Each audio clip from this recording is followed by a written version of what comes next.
So, in all of my experience teaching students and talking with language exchange partners, almost without a doubt, without a fail, when I ask others, how are your English skills?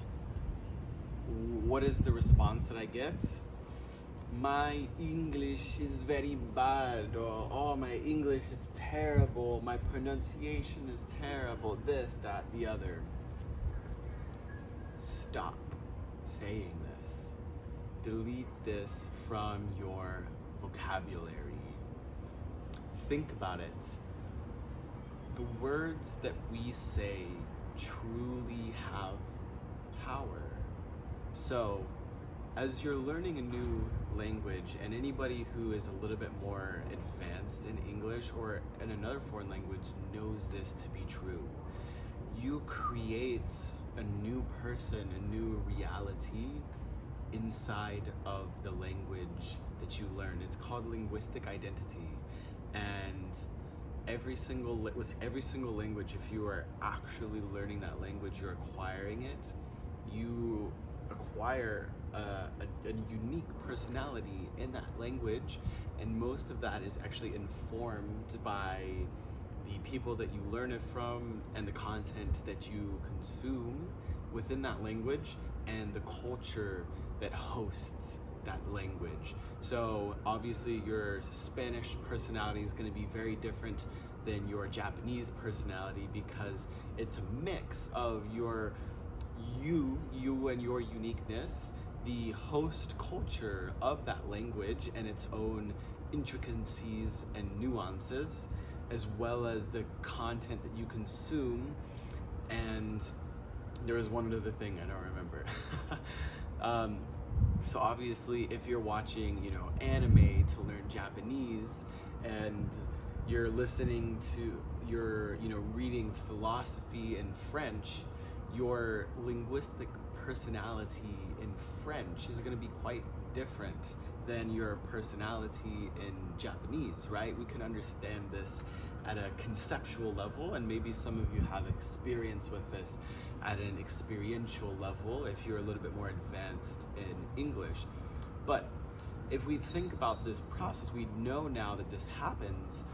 We want to become more conscious, more aware of this process, and now we have to stop cursing ourselves. Because think about it, if every single time, let's say you speak Spanish, and every single time that you move into English, the first thing that you say is, my English is very bad, you are creating a curse for yourself.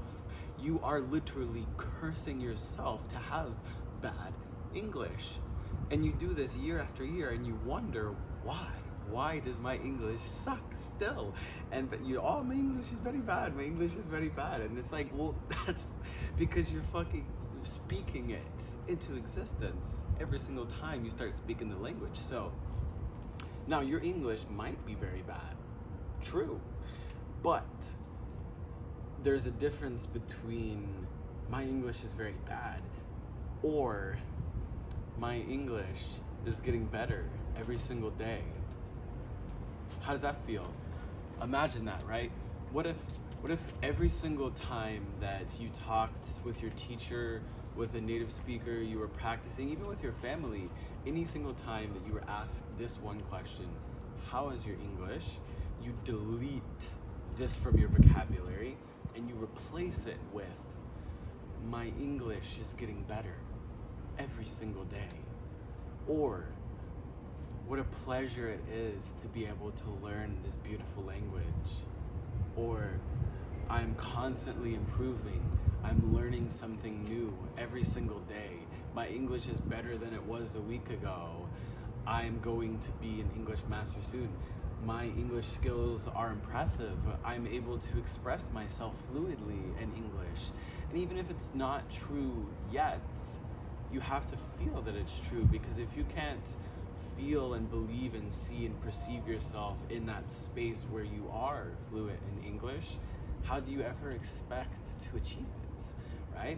So if you just take this tiny little thing, this tiny little practice, I promise you it's gonna have massive, massive results on your life. So never, ever, ever again in your entire fucking life say this. I never want to hear this from any of my students ever again. My English is bad, my pronunciation sucks, I can't learn, my memory is bad, etc. Change this to, at the very least, my memory is improving. I am doing this to improve. I am taking this action to improve. My English is getting better every single day. I am enjoying the process. I am seeing the results, the growth of my practice and my discipline, right?